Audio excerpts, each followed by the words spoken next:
Hello and welcome to this first online lecture for CERP2, Community Engagement and Reflective Practice 2.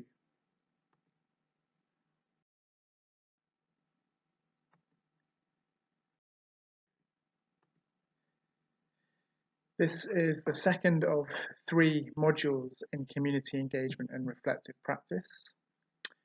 There are obviously 2 elements to these modules.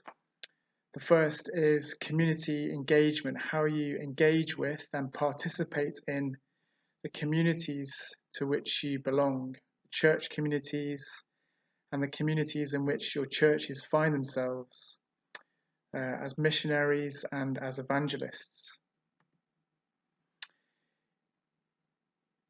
CERP2 builds on the learning that you engaged with in CERP1. In CERP1, you looked specifically at the element of professional practice in your community engagement. Things like how you communicate, how you relate to people within your communities, and your organizational skills such as time management and things like that. And also your spiritual life, your devotional life, your prayer, and your study.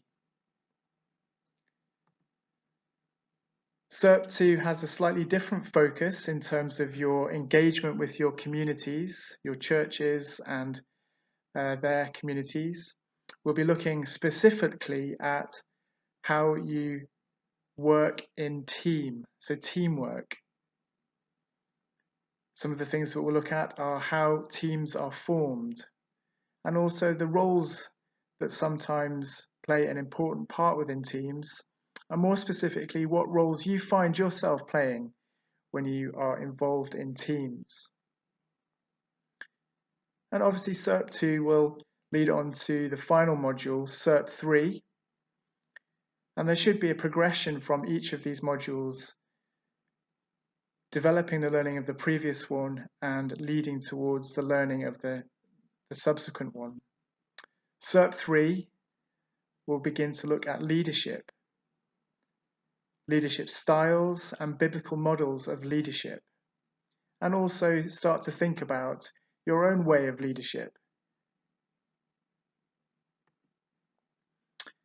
And the second component of these modules is reflective practice.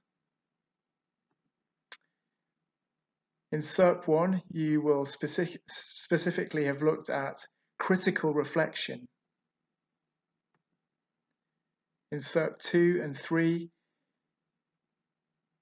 the scope will widen out from simply critical reflection to incorporate theological reflection, how we reflect using theology in our lives.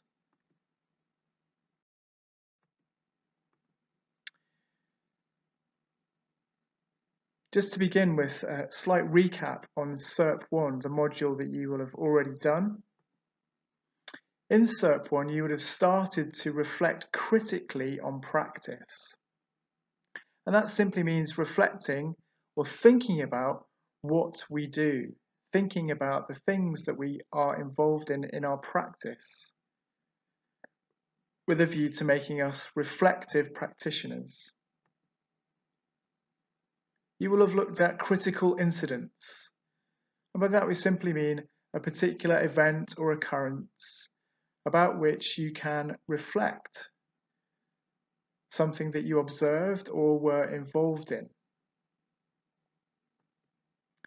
And you will have looked at some models, some methods of conducting critical reflection. For example, you may have looked at Kolb's learning cycle, in which you move from concrete experience, observing or being involved in something, to reflective observation, reflecting on the thing that you observed or were involved in, thinking about it.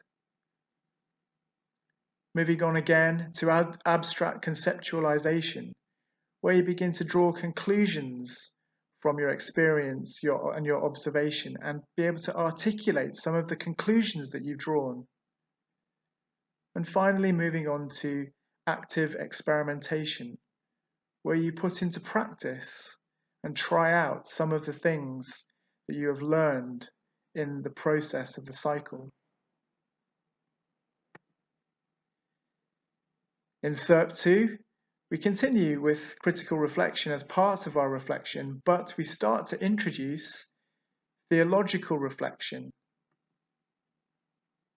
So in CERP2, we bring theology into the process of reflection with the aid, like CERP1, of particular models, which can help us in the reflective process.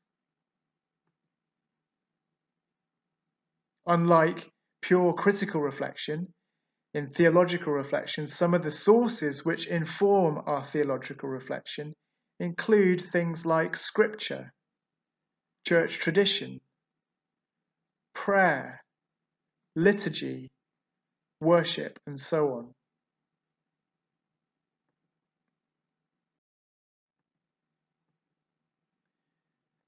The methods of assessment for CERP2 are similar in some ways to CERP1. Assignment 1, however, will be a theological reflection. And Assignment 2, like CERP1, will be a practice learning record, incorporating numerous reflections on critical incidents and practice.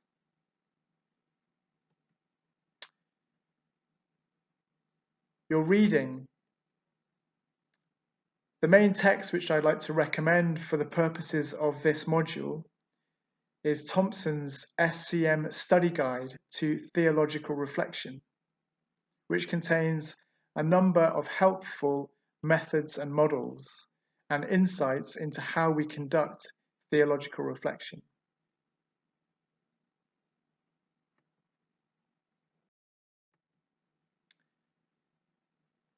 Prior to the next online lecture, please will you complete the tasks that have been set on the OL page. Thank you for your time and for your work, and I look forward to our next online lecture.